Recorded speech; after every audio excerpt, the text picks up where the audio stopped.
saw Yang Wan, sorry, be a devil in his own right. Tianba able to use the backup with the DBS and the auto shotgun. Really not much you could do about that. Reject Tokyo, it feels like a team that has a line of players through the middle of this ridge. They can hold a lot of teams in there. Stalwart found initial bit of damage over towards Alpha 7. They have recovered. A nade goes back, and Icy's got to be very careful because the double nade there's great, but one comes back. Top's on the top side. In fact, Carrillo just has to hug the wall as best he can, become one with the rock here to get that first aid kit off. trying to... But lackluster defense here. The tepid one. Solus off the distance, will have his vehicle pretty much taken out of the way. The Infinity 2 also looking this way. They're just underneath the compound. A lot of teams would like to head towards if this does go down towards the south. And King, though, goodness me, SLR in hand. How do you hit that? Solke was on the broadside, but behind the scope, I believe. Didn't really have the angle and has managed to find some cover. The smoke blooms, there's a rock, there's a ridge. He can stay safe for the time being, but he's going to have to move and likely won't be able to get out of there in its current state. Does get a heal on, and Ketch actually rolls through for the save. Solke and Ketch, though, now main meal on the menu for Falcons as they try and ride strong, but a really solid set of shots from Kitsune to find one and the flush very, very quickly for the Gladiators on the south side. A little bit of an opening maybe on the south. Yeah, pretty instantaneous here. And again, a lot of teams would like to move their way through on that south side. Schweppes will pick up Solke. They find a bit of shelter. This is a position that can hold these two players for quite some time. Quite difficult to get across that terrain. The fact they were able to make that run under the purview of a lot of teams, not easy. They're swiftly getting towards position, punch the nitro. The box is following. GK trying to skirt. Sunan still sits atop the mount, launching Thunderbolt after Thunderbolt downwards and transmitting that information back over to the rest of his team as well. We were looking at this central ridgeline and talking about how treacherous it's going to be. Let's take a look at just how dangerous Fabian can make it for Box Gaming as they try and move on through, but it is so dangerous. But that goes both ways. The sword has two edges, and backwards it cuts. Infinity IQ take down the last player from D+ Kia. Gladiators also coming a cropper. Yeah, get them caught up on this south side of the ridge. A lot of sightlines looking their way. 2 players down. I would say it's very unlikely that Matic's able to get both of them up, but you can certainly try, give it a go. Falcons did move further up towards that north side, and Box just sidled in on the east. Vampires yet to move as of yet. They did take down a player from DRS earlier on. Meku is shut down. Still pretty tricky to call this game. There are so many teams yet to conclude their embroilments. Gladiators will conclude their game here, though. 13th place. Middle of the tables is where they will end their day. 9th place. Unlikely to be leapfrogged by Falcons. Currently quite far behind them. The Falcons do have a high ground position. They can run along this ridgeline and maybe prove to be troublesome in this lobby overall. Good shots from Sunan. Satan takes a fall to the depths of hell there. The first circle only, though, and will be pulled back by GK to the land of the living. Next, though, from Falcons might have other ideas. Close enough and in nade distance. Look at that. Xing unleashes. Bombards the position, re-knocks it. That's a lot of time now had to invest, and with that time, they have earned the forward position. Sunan and Xing move on in, looking for the execute. Nate's downhill from Falcons as well, as Ferrari goes down. Teams. A lot of teams trying to vie for this south high ground. Vampires taking out players coming through from DRS. Killer notably out. Best player currently on the squad of DRS too, so unideal. Vampires have had eyes towards that position for a long, long while. Wait for them to make their move.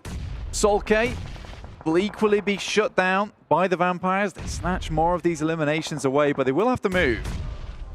I think Fireflux's position is probably one that you would be looking up. Might head over towards that north side as well, as they all can place position. 628.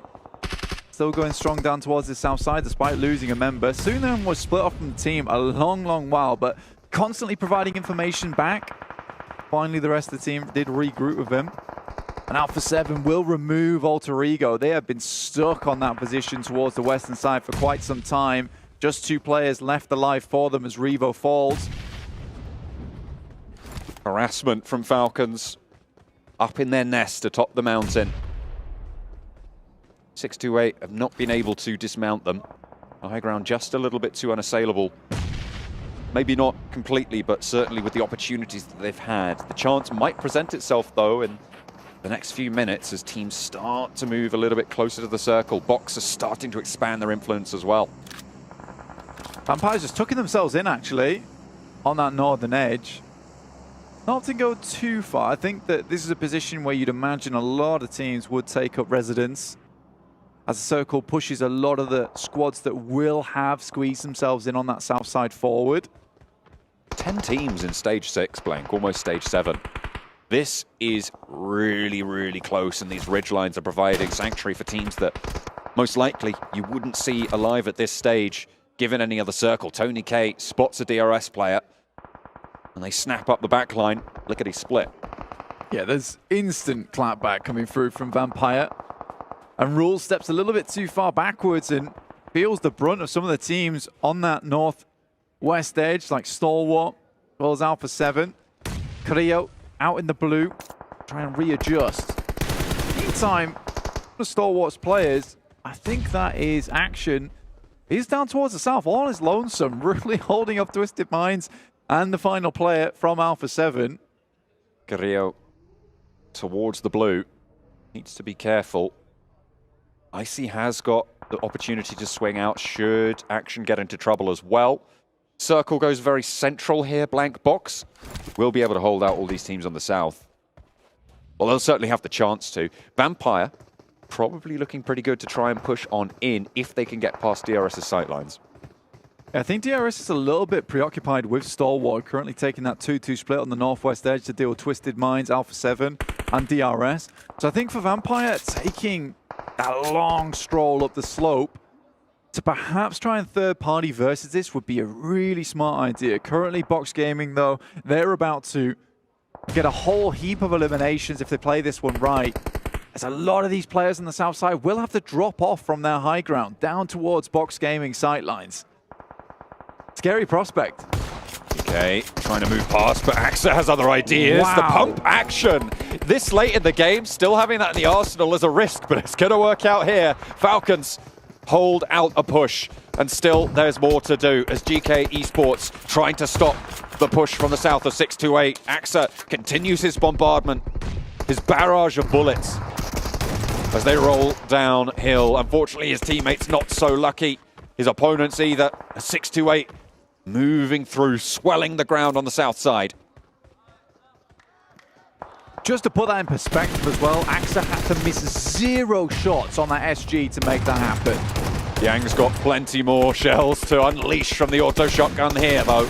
And it will be good for 2 knocks. Falcons dismounted. And now 628 can play on with 3. We saw what they could do on the Erangel. Can they in the previous map on the Miramar, can they convert it this time around? The 3-man 628 buff. There's no 3 in their esports title. There's certainly 3 in the game here, and they're doing fairly good work. The Infinity still alive. Vampires have now taken control of that northern side. If they win out this game, they will have found themselves a massive buffer going into day 2. It feels like a repeat of the All-Stars. Finished that first day off with 78 points. Bear in mind, there was a lot more eliminations available with the 18 teams in the All-Stars. So can they break their own record on a day 1? Already up to 5 eliminations. An extremely good spot for themselves. Finding Yang 1-2. Wow. Really solid stuff from the north side. Stalwarts drawn a little bit short here. A knock sent their way as well. They're grouped up. They don't really have any forward position. They will have quite a lot of info over the ground. and it's quite a flat area that they have to push across. Vampire also going to have to breach that ridgeline. Who's going to be able to get forwards first, get that stranglehold over this next part of the circle? Stalwart cut apart. There's 3 players from 628. Take aim. Xing finds Ravenclaw from Vampires though, and Bensu, once again, that powerhouse from Infinity IQ, will pick up one of the players from Box who have just not held onto this spot very well. Stoned is sent back as they res their player, Ravenclaw, and Stalwart will be finally forced out of the blue. And I think Vampire most likely will turn a lot of their attention over towards Stalwart. In the meantime, 628 descend upon the guys from Box. They need to take care of the threat from downhill should they want to move forwards. Boyga and Bensu for Infinity IQ. Trying to play even further below that. Another shot sent over towards Stalwart and another knock from a nade on Vampire's squad. Flushes coming through and Vampires can really start to isolate this team now. Very, very difficult to move forwards with the threat of Stalwart there, but once they have removed that, they can start to march in. Icy falls next, and the Vampires yet to lose a player. 628 dastardly daring in this lobby at the moment. They're just taking fights all over the place. Oh. A lovely nade over the top will do a good amount of damage, and just top remaining now. Not long for it, I'd imagine. The blue zone will push him in if nothing else. 3 seconds until it goes in. The fire not quite touching him there. He does get lit up. Has to hit the deck and go for another heal there. Doesn't really have anything left in the back pocket. Action crawling forwards, try to get info. And Vampire need to move in along this ridgeline to stop 628 from getting control, Blank. Luckily for Vampires, it's such open ground that a lot of these teams have to push towards, but they have been lacking on these elimination points, and 628 is lapping them up themselves. Stalwart finally taken down. No further will they go. Gosu from underneath does damage, but no more than that. Yang Won stays alive. Vampire get the final knocks there, the final points. 2 teams now remain, and there's knocks already. Xing trying to stay alive, but Vampire looking to shroud the lobby in darkness, and they'll be able to take everybody down from the northern side.